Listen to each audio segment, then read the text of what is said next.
commentary I received from the 90th Ganden Tipa, I think, was much more along the line of a experiential commentary. In other words, how he gained enlightenment through the practice. People often referred to him as the crazy Ganden Tipa because he was so unpredictable. One time he planned a big event with the Dalai Lama, for the Dalai Lama, and many hundreds of monks and lamas were there for it. And when the Dalai Lama arrived, rather than the Ganden Tipa do the event, he just went and sat at the microphone and started to cry for about an hour. And not just a little bit, like really crying very bad with tears and mucus from the nose and completely uncontrollable. So I think I'll do that today. In general, this Heart Sutra is in the category known as Prajnaparamita Sutta. And there are 42 Prajnaparamita Suttas in the Tibetan Tenjor, translated from Sanskrit to Tibetan. The longest one is just known as Bum, the 100,000, because it's 100,000 verses. And the 8,000 is very popular with all Central Asians, and the Central Asians like to keep a copy of it in their house and keep it on their altar. It's considered to be the most important because it's not so long that it's difficult to read, but it's not so short that you can't understand it. The Diamond Sutra, which is 300 lines, is also very popular throughout Asia.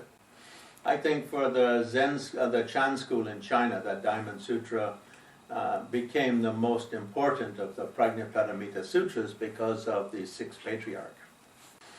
And the shortest of the 42 is the Heart Sutra. As all the Prajnaparamita literature, in the same way as all Prajnaparamita, the aim of the Heart Sutra is to point to the middle way. That is to say, things seem to exist in a particular way, but they are empty of that findability. All things that appear to exist on the conventional level, if we analyze deeper that appearance. Sometimes the question is asked, well, actually, Heart Sutra mostly talks about the emptiness side of things, not the appearance side. But many of the commentators point out that the appearance side is taken care of because Avalokiteshvara is the one speaking. And Avalokiteshvara, because he's the embodiment of universal love and compassion, and the Bodhisattva spirit as driving forces of love and compassion embodies that conventional side of appearance. Also, by mentioning the things that are non-existent, in other words, exist only, have the nature of emptiness, by mentioning those things, the mere mention of them represents their nominal existence. For instance, when it says, Mig me, nawa me, na me, no eyes, no ears, no nose. Although we say no eyes, when we say no eyes, we think of eyes, don't we? And we say no ears, we don't think so much about the no, we think about the ears. No nose.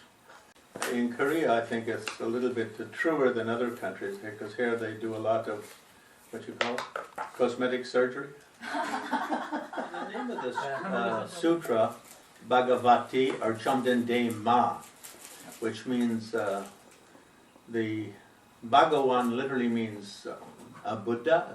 It's an epithet for a Buddha, and Ma makes it female. So Buddhini, or Buddhette, a Buddha lady, something like that. Or perhaps we could say the wisdom of the middle way is a female quality. And the Sheragi Parota Chimba Nyingbo, this word Shera, wisdom in English, Shepa just means mind or awareness, and Rabba means kind of the highest or the best or the supreme. So if we say wisdom in English, you could, this word Shera or Prajna means something like super consciousness. On the one hand, we all have a quality of Shera in our mind. It's one of the 51 you could say, mental archetypes or mental functions. And as a mental function, it's the thing that distinguishes. Like when I look at this and I know it's a cup of tea, and I look at this and I know it's a bell. And I look at this and I'm not sure, it's probably something from Ireland. But eventually it develops into the wisdom that distinguishes to the deepest nature of being. 본성으로 이제 발전을 하죠. Why are you giggling? Nature. Oh, yes. Oh, that's right. You and Gummy had a debate about nature. Even in English, we're not sure what nature means. You have to look at a Monet painting for many hours to get the meaning of nature. Yeah. But it comes deep, paro to chimpa, gone completely beyond. So chimpa is past tense, not is going beyond, but has gone beyond. And so what does that refer to? Gone to enlightenment. So in a way, only a Buddha has prajna paramita. Everyone else cultivates prajna paramita. And this word paro, like paramita, the para, it's given different meanings in the Indian commentaries. And one is the sense of crossing a river. When we're on this side of the river, not enlightened, our mind and our vision, our wisdom, our intelligence works in one particular way. When we get on the other side of the river, that is enlightenment, the mind works very differently. And this is true, that reference happens throughout our life. When we're a child, our mind works in a particular way. As an adult, we go beyond the childish way of being and become much more mature, like me, or like Chungwal. 아니면 뭐 Pundarika, I think, printed out a version of the text here in Tibetan, which is very neat. And it has the first line in it actually isn't in my version of the Tibetan text. Paba Gunjo Sumla Chatsalo, I pay homage to the three jewels. So in the Tibetan world, when they translated a book from Sanskrit to Tibetan, the translator by law had to put down a line of homage. So my Tibetan translation probably is illegal. It doesn't have the line of homage. Strict rules and how the homage should be. If it's a Vinaya text, it should be to the Buddha, who was a monk. And if it's a Mahayana text, it could be to one of the bodhisattvas. If it's a Tantra text, it should be to one of the tantric. Then it begins, I once heard these words. So almost every Buddhist sutra begins with that expression. And it's because in early days, Buddha didn't write any of these things down. They were all passed by oral transmission and memorized by specific listeners. Buddha liked the oral tradition, even though India was a highly literate country, because it forces people to remember. One monastery I studied at in India, we weren't allowed to take any notes and then from a 2-hour discourse. And the next day at the 2-hour discourse, the teacher could look at any one of us and ask us to repeat what had been learned the day before. So I have a good memory, so I was always hoping he would ask me. I was always there like a little puppy dog, me, ask me. But he would usually ask someone who couldn't remember. I think it was something to do with the Tibetan Lama's sense of humor. Buddha was at Rajagriha, Vulture's Peak Mountain, with a large collection of monks and bodhisattvas. I think in olden days, bodhisattvas represented non-monk practitioners. And in Mahayana, actually, the bodhisattvas are held higher than the monks. It's because the non-monk practitioners usually give food and money to support the monks, so it gives us something of an advantage. That word Janjub Sampa, Janjub meaning enlightenment or Bodhi, Sattva Sampa means great hero or heroine. And the Bodhisattva hero can do many things outside, many accomplishments, enlightenment works beyond what the monk or nun is permitted to do by Vinaya restraint. Sitting deep in meditation, looking at the infinite, observing the infinite amounts of phenomena. The thing is in. This word samadhi is used, there's many kinds of samadhi. So it means a kind of vipassana style meditation, you could say, watching all the phenomena of the universe. In other words, he was busy. 그러니까 다른 말로 말하면 바쁘셨다는 얘기예요. And nobody was allowed to talk to him. 그래서 이제 바쁘시기 때문에 누구도 이제 그 부처님한테 이야기하면 말을 걸 수가 없었다는. And at that same time, the great Bodhisattva Avalokiteshvara was there. And he was contemplating. He was also meditating, but in a contemplative form rather than a deep samadhi form, contemplating the meaning of the wisdom gone beyond. But actually that word chupanyi, in Tibetan, has a, chupa means activity or action. In other words, he's thinking about what's the practical application of emptiness. So that word charya has that sort of sense. Normally charya means action or work or deed, something like that. So on one side, he's looking at the function of wisdom gone beyond, or the practical application of prajnaparamita. And at the same time, he's noticing or observing or looking at how all 5 skandhas are empty of real existence, or rangshingi, are by nature empty. So we could say the middle way comes between those two things, doesn't it? We talk about how all things are empty, empty of true existence, empty of self-nature, but at the same time, how this wisdom works on a conventional level, how we bring that wisdom into the world in a beneficial way. And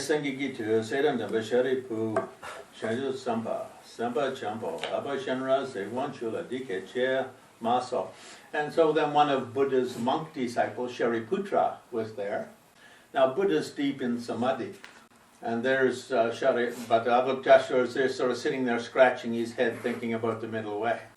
Buddha is in deep meditation, so Sariputra doesn't want to disturb, but Avalokiteshvara is a very highly advanced disciple, so Sariputra asked to him. And as I mentioned in previous occasions, that this passage is sometimes, and this happens in many of the Prajnaparamita Sutras, where Buddha doesn't speak them, someone else speaks them, one of the other senior disciples of Buddha speaks them.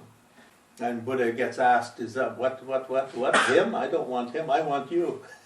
And Buddha makes a statement that anyone achieves enlightenment and teaches in accordance with my Dharma, that's the same as me teaching. So if any son or daughter of a noble character wants to train in the profound Prajnaparamita, how should he or she do so? So this profound Prajnaparamita, Chuparchepa, if they want to Chuparchepa, explore and practice, something like that. Oh, Sariputra, any son or daughter of great character or noble character who wants to train should do like this. Should notice how all 5 skandhas are completely empty of separate nature. Actually, the way the words go here, Yangdakbar Jesu Ta, should, this Jesu means noticing the emptiness nature, should see with complete purity. When we look at form and feelings and perceptions and habits and states of mind, we should notice their pure nature, which is empty of true existence, or empty of... Once again, this sentence is suggesting the 2 sides of reality, isn't it? I should notice my body, my perceptions, my momentum or my karma, and my states of mind. But I should notice, as well as noticing them, should notice how they are, there's no duality about them. They're empty of separate nature. So then he says, to show that these 2 things are both together, he first starts with form. And form here doesn't just mean shape or something, but it means everything I smell, I see. So form is emptiness, emptiness is form. Shema, you know, form is not other than emptiness, emptiness not other than form. So here, when we say emptiness, it's referring to the Dundan Dempa, the deeper nature or the ultimate level of reality. When we say form, it's referring to the conventional nature of reality. So form is emptiness, emptiness is form. In other words, there is no form without emptiness, and there is not any emptiness without form in terms of form. Like a watch, the watch is emptiness, and emptiness is the watch. The watch is not something other than emptiness, and emptiness is not something other than the watch, in terms of the watch. So for that reason, we talk about two kinds of phenomena with the watch. If we look at it, we have two things in one object. This book is emptiness, emptiness is the book. The book does not exist separate from emptiness. Emptiness does not exist separate than the book, in reference to the book. So we talk about two kinds of things, yopa and mepa, existing things and non-existing things. As an example of non-existent things, people like Nagarjuna like to give examples like a horn on a rabbit's head, a flower which is born in space, and everyone's favorite, the son of a barren woman, a woman who cannot have children. So a rabbit doesn't have a horn on its head, and a flower is not born from space, and a barren woman doesn't have any children. Therefore, we cannot talk about the emptiness of a horn on a rabbit's head, or the emptiness of a sky flower, or the emptiness of a child of a barren woman. Emptiness is the deeper nature of something that exists conventionally, and anything that exists conventionally has emptiness as its ultimate nature. So emptiness isn't just like space pervading everywhere. So it's not like empty space, although empty space is sometimes used as a metaphor. So how is a watch empty, and how is emptiness become a watch? 그리고 어떻게 공이 시계가 되는 걸까요? That essentially a watch is made from millions and millions of little molecules, and the molecules are made of atoms, and inside the atoms there's just more and more things, and we don't look at an atom and say that's a watch. And no matter where we look in the watch, there's no watch. It's not in the spring. We don't like take out this spring and say this is a watch. And it's the same with all phenomena. Any form, any object that we see, smell, taste, touch, hear, or think about has made of components and made of moments of experience. So Nagarjuna and his disciple Aryadeva and later their commentator Chandrakirti like to use the example of a carriage. In today's world, we'd use a car. So when there's a piece of iron under the earth in Guatemala, we don't look at that piece of iron and say, oh, that's one he's Kia. Or if we look at a rubber tree in Vietnam, we don't say, hey, there's one he's Kia. Someone stole his Kia and put it in that rubber tree. So in other words, we look for what we think of as the Kia in that car, and we don't find it. It's not in any of the parts, and it's not separate from the parts. If we look at an atom in the door, we don't find it within that atom, and if we take the atom away, the Kia isn't left there separate from the atom. So Chandrakirti says, for the carriage, it's not in the wheel, it's not in the seat, it's not in the door getting in and out of the carriage, it's not in the parasol, the umbrella over the carriage. And if we look at the trees in the forest from which the carriage is made, it's not in those trees. And if we take away all the parts from which the carriage is made, the wood and the iron and so forth, we're not left with a carriage sitting there. So that's the meaning of form is emptiness. If we look inside of anything, any form, and we try to find the thing that we think of as representing that thing, we don't find it in the top or the bottom or the front or the back. It's not in any of the parts, and it's not separate from the parts. So form is emptiness. Emptiness is form. In other words, because of emptiness, a form manifests. In other words, because the rubber tree doesn't have any real existence or final existence or separate existence, we can take something from it and make the tire of one his beautiful Kia. And because iron and copper and so on don't have any real existence or final existence or separate existence, they can be taken out of the ground and can become one his beautiful Kia. So in his Madhyamaka Karika Shastra, his main text on emptiness, the great Nagarjuna states that because of emptiness, all form can exist.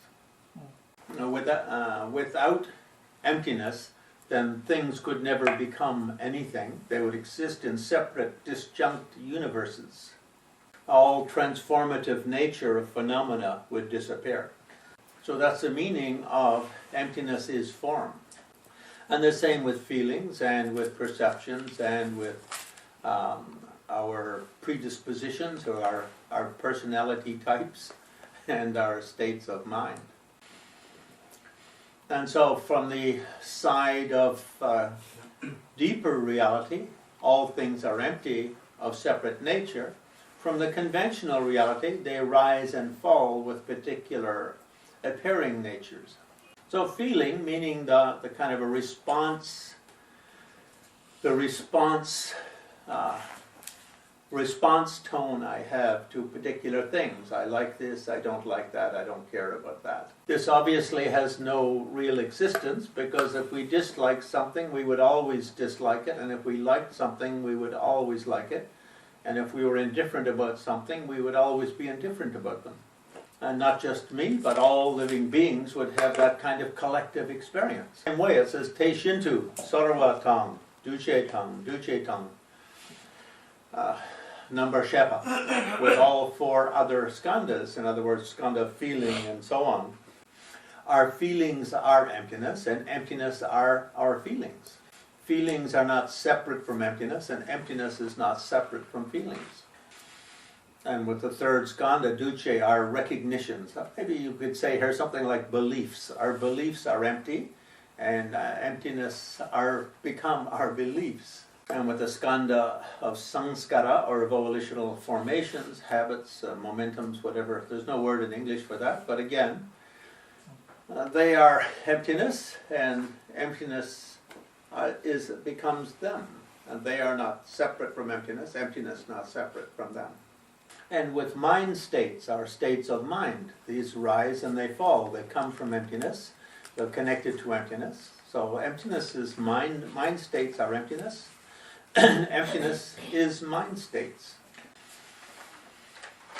So in this way, all phenomena, all existence is comprised of these two aspects of reality, the emptiness side and the presence side. And it's all Sariputra like that. All phenomena are empty of true existence. Senyi mepa, no final nature. Ma kepa, ma gakpa, they're not born and they don't cease. In other words, one, his car never actually comes into existence as a car. And because it doesn't come into existence, it never ceases. He should ask for his money back. And Trima Mepa have no stains or no faults. Tantrawa are completely separate, completely without any inferior quality, neither lacking, neither too little nor too big, neither lacking completeness nor overly complete. So the idea is that essentially all of experience appears to the mind of a perceiver in a particular way, context to that person's consciousness and perceptual apparatus. Something exists there, but the manner of its existence is quite different than the manner in which we experience it. So Nagarjuna gives the example of a rope seen in the dark, thought to be a snake. In the same way, when we look at any phenomena, we have a sense of its true existence or separate existence or final existence. We have the sense that the car exists in the manner in which it appears to our mind. In the same way with the car, we think there really is something representing the final nature of carness or carhood. But carness or carhood, the nature of that car is just a kind of a label that we create in our own mind. That's a car. And we designate that idea, or we project that image onto the car based on its parts and its components and its function. And of course we can jump in the car and drive away. So the seventh Dalai Lama says, when we talk about emptiness and conventionality, a rainbow looks solid, but there's nothing inside the rainbow that is solid. Yet nonetheless we can look at that rainbow and enjoy the rainbow. In the same way, all forms, feelings, beliefs, habits, and mind states arise with an appearance of duality or separate status. In reality, they lack that separate status or duality, but nonetheless, we can still enjoy all the forms, feelings, and so on. However, if we don't appreciate the emptiness nature and we fully believe that fiction of true existence or the fiction of duality, we create a number of problems. Firstly, because the duality factor is purely a reification or a fantasy, then it puts us out of sync with the real nature or the true nature of being. The Buddhists term this avidya or ignorance, the deepest ignorance about self-nature. And because of that, we live in a state of constant friction or kind of a minor war with reality, because the way of behaving towards reality isn't in sync with reality itself. And because of that friction, because of that living in that, on the basis of non-existent reality, we create other side problems. Because of believing too strongly in that appearing nature, we become attached to things that support it and develop aversion to things that threaten it. And from these three, ignorance, attachment, and aversion, the host of 84,000 delusions arise. Based on those 84,000 klesha, come actions inspired by negative or mistaken mind states. Both the good things we do and the negative things we do, the good and bad karmas, both are contaminated by the distortion of duality. And therefore, Avalokiteshvara is saying that by understanding the emptiness nature and at the same time the appearing nature, we can transcend those shortcomings. Well, he gives here these examples that all things are without, they're empty by nature, without characteristics, unborn, unceasing, unstained, and so forth. Goju Tenpa Dome mentions in his commentary that all things have these 8 qualities of emptiness. And because of that, it's to describe the conventional level of reality accurately or without distortion becomes a delicate matter. So I think Buddhist schools, all Buddhist schools have kind of a general agreement on the nature of emptiness. But in terms of conventional nature, there's a plethora of statements or a wide range of views on how to talk about conventional reality. Because this cup of tea is empty of true nature, then what we can say about it conventionally can be described in many different ways. So if we talk about the conventional status of anything, we have to do it in comparison to other things. Like we can say the bird flew from the White Lotus Dharma Center toward Namsen Mountain.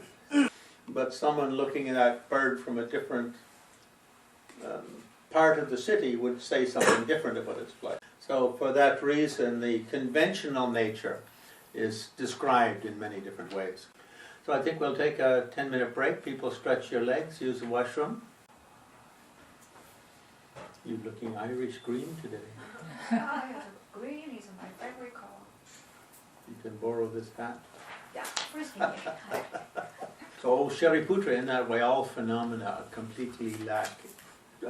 are completely empty. Because things are like that, 실제로 이제 그 사물이나 모든 것들은 그렇기 때문에 in emptiness, there's no form, no feeling, etc. for the five skandhas. In other words, when one meditates on the emptiness side, the apparent side disappears. The commentaries talk about this prajna paramita in two ways. One is the way it's experienced on the different stages of practice, and the way it's experienced in enlightenment. So in stages of practice, when we look at our finger, we see a finger, we don't see emptiness. But if we sit and meditate on the emptiness of the finger, we look at the finger, we don't see emptiness. We sit and meditate on emptiness of the finger, we don't see the finger. 자, 그러니까 무슨 얘기 하시냐면 이제 Like this? 우리가 이제 손가락을 딱 이렇게 보지 않았습니까? Oh, this one, this one. 그쪽 손가락 아니에요. 강제 손가락이에요. 우리가 수행을 할 때 Not this one, no, this one. come on. So in that way, when we look at the emptiness side, we lose the sight of the conventional side. When we look at the conventional side, we lose sight of the deeper side. But in enlightenment, it's not like that. So a Buddha sees both simultaneously, or a quality of an enlightened being is that they see all things without duality. And then next he lists the set of 18. How do we perceive things? We have an eye. 그리고 이제 다음번에 뭐냐면 우리가 어떻게 이제 그런 그 사물들을 우리가 인지하느냐는 측면을 갖다가 이야기하는 18가지 And then there's 있습니다. things we see, and there's the aspect of the mind which processes seeing. And similarly, there's things we smell, there's the nose that smells, and the part of the mind that notices smelling. So with all five senses, plus the sense of thought, all 18 of these lack any separate nature. He says no eye, no ear, no nose, no tongue, no body. 몸도 없고 And then inside the qualities of mind which register those experiences. From the outside, the phenomena that stimulate that experience. All 18 of these sensory gates have no inherent nature, separate nature, independent nature. And then he talks about the 12 links of dependent origination, ignorance, and from that is sanskara, from that comes consciousness, from that comes name and form, this famous 12 links of dependent origination. And throughout the 12 links, none of them have any separate nature. All things rise from cause and effects, and therefore, being interdependent upon one another, have no disjunct quality. And one which became a point of great debate in the schools in India, no true suffering, no true cause of suffering, no true liberation, no path to liberation. The four ignoble truths, the four non-noble truths. 그러니까 예. All right. The four noble truths, yeah. Suffering is very noble. 예. 고통이라고 하는 것은 굉장히 너무한 거죠. 고귀한 거죠. That's why it's such a bad translation, Four Noble Truths. Four Noble Truths is a bad translation Right. because there's nothing noble about suffering. There's nothing noble about the cause of suffering. 예. The meaning is four things that the Aryas, or the highly accomplished beings, have said we should watch. Why does suffering have no existence? Because it comes from causes and effects. And when the causes and effects are gone, the suffering passes. Like in high school and college when I was a boxer, if I punched someone on the nose, they would feel some suffering. After the boxing match, we would go out and drink a single malt whiskey, and then the suffering would go away. They would feel okay. So the idea is that if these things had real existence, they would be stable. They wouldn't They wouldn't just rise and fall, rise and fall. If a suffering was there, it would always be there. It would never go. Similarly, no cessation, no path to cessation, meaning there's no nirvana and there's no path to nirvana. If nirvana had true existence, you could never achieve it. If a path had true existence, you could never cultivate it. People with nirvana would always have had nirvana, and if you didn't have it, you could never get it. Yeah. So it's empty of true existence because you can cultivate it. So there's no primordial wisdom, no attainment, and no non-attainment.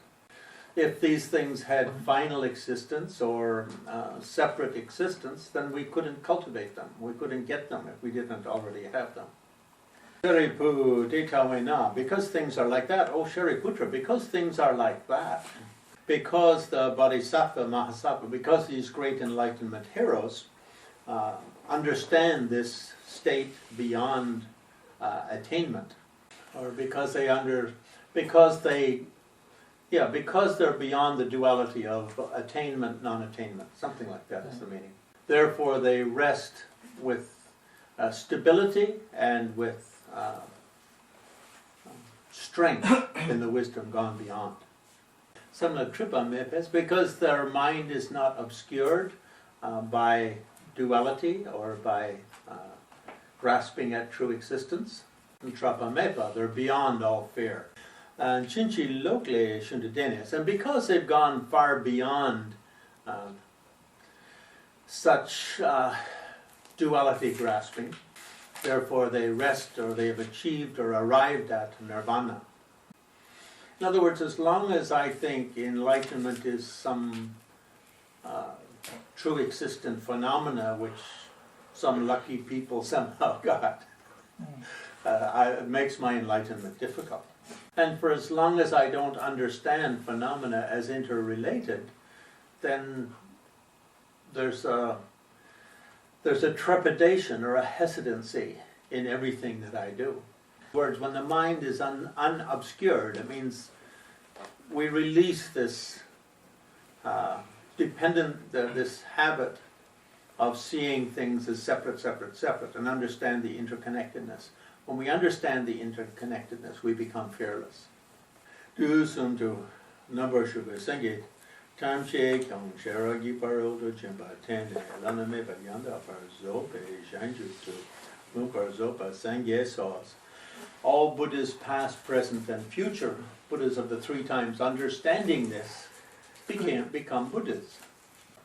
Because they completely fulfill this vision of wisdom gone beyond, or wisdom of the middle way. Tetarwe na, and because things are just like that. 이게 모든 것들이 다 이렇기 때문에 Therefore, we will pronounce the mantra of Prajnaparamita, a mantra of great knowledge, the peerless mantra, unequaled mantra, the mantra which purifies all suffering. Jizum Pena, and so he gives these 5 qualities to it. And sometimes these 5 qualities are linked to the 5 paths to enlightenment, which is better to call the 5 stages of the path to enlightenment, but Buddhists don't. They say the 5 paths to enlightenment, like they're different paths, but it's really 5 stages of the path to enlightenment. Because this is not mistaken, therefore it is pronounced. Mepa, and look out, here it comes, the mantra of perfect wisdom. 자, 이제 그 만트라, 그 지혜의 만트라가 온다. 지혜의 만트라가 이제 얘기된다. Now often when Tibetans do it, they go Tadyata, Gati Gati Paragati Parasamgati Bodhisoha. Nagarjuna mentions in his statement that it's always good to throw in Om. Tadyata Om, Gati Gati Paragati Parasamgati Bodhisoha. And he points out that saying Om at the beginning of a mantra and a Soha at the end of the mantra makes the power of the mantra very easily accomplished. That expression Tadyata is generally spoken of as being a kind of an homage to one's spiritual teacher. By relying on a qualified teacher, one easily goes to enlightenment. So Tadyata has a meaning. One of the meanings of Tadyata is listening well or something like that. And by listening to a qualified teacher, one gets the treasures which carry one to enlightenment. As Tsongkhapa puts it in one of his texts, by relying well on a qualified teacher, one accomplishes the foundations of all good things. And gate gate paragate parasamgati bodhi, referring to the five stages of the path to enlightenment. And bodhi being the path of no more training or enlightenment itself. O Sariputra, that's how you should train in emptiness. Or rather, that's how you should train in perfect with prajna paramita. So anyway, because Avalokiteshvara at this point was blabbing away to Sariputra for a long time, so Buddha finally finished his meditation. And he looked up. And Genjo Samba said, I said, oh, Avalokiteshvara, good job, good job. 관세음보다 잘했어. Sheja Chines, leso, Ricky Poo, Tete Shino. Very good, very good. 아주 잘했어. Ricky Poo, a child of noble character, of good character. 고귀한 성격을 지닌 자식이요. Teishino, it's just like that. Ricky Poo, Teishinte, child of noble character, it's exactly like that. 그렇게 고귀한 성격을 지닌 자식들은 그렇게 하는 거야. Just like you revealed it, or just like you spoke it, just like you taught it. 네가 그렇게 말했거나 드러냈거나 그렇게 했던 가르쳤던 대로. Charagi paro to jimbo zamola cheparte. That's exactly how one should cultivate the prajna paramita wisdom. Teshin shepanam jeso yi rang o. And then all of the Buddhas everywhere applauded. 모든 곳에 이제 부다들이 다 칭송을 합니다. Jesu ri rangma means they celebrated.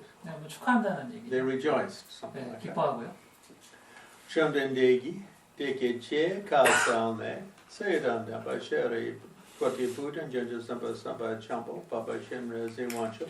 So at that time, Buddha and also Sariputra and also Avalokiteshvara and Tamshitan Demba, and all of everyone else who was just happened to be there. 그리고 이제 그 이외에 그 우연히 거기에 있던 모든 사람들, 모든 존재들, including the gods and humans, 신과 인간들을 포함하여, and some asuras, 아수라도 몇몇 아수라도 있겠죠. and some Gandharvas, in other words, Glens. And in fact, everyone in the whole universe. 사실 결국 다른 말 하는 건 뭐냐면 우주에 있는 모든 사람, 모든 존재. They all celebrated, and so everyone just praised all things. 부처님 자신도 칭송하고 모든 사람들이 다 칭송합니다. And everyone praised what the Buddha had said. Everyone praised Buddha's coming out of his samadhi and saying, good job, good job. They have to do that at the end of a sutra. Otherwise, if it's one of Buddha's disciples speaking it, no one's quite sure if he got it right or not. And so, because Buddha finishes his samadhi and comes out and says, I heard that, it was good. And so at the end it's like thanking the Buddha, well, thanks for coming out and giving your stamp of approval. So in that way the sutra concludes. So I think we'll do that mantra a few times together, putting in the Om. 옴을 넣어서. Tajata Om Gati Gati Paragati Parasamgati Om Gati Gati Paragati Parasamgati Om Gati Gati Paragati Parasamgati. So just one little note. Tomorrow morning I have to go to Mongolia for a couple of days to renew my year visa. And so Monday we won't have the Tibetan Book of the Dead teaching. In fact, I'll send an emanation of myself so people of high merit will be able to see me, but those of medium and low merit won't. But it would be good if people can come. 그러나 이제 어쨌든 오시면 좋을 것 같습니다. And maybe we can show the Easy Enlightenment video with Korean subtitles. Gami very graciously did the translation. 네. We still have to see if it's correct or not. 가미 씨가 이제 그 It would be good if people can come and see the video, do a meditation together, and I'll project an image of myself. Beings of those of high merit will very clearly see me. 네, 그래서 높은 공덕을 지니신 분들은 아주 명확하게 보실 겁니다. Otherwise, you'll dream of me tomorrow night. 아니면 내일 저녁에 이제 제 꿈을 No, 보고 highest will see me directly. Medium will dream. 그러니까 가슴 높으신 분들은 그 모습을 직접 보실 거고요. 중간 정도 공덕을 지니신 분들은 이제 꿈에서 보실 거고요. And if you don't do either of those, then there's a fine of 100,000 won.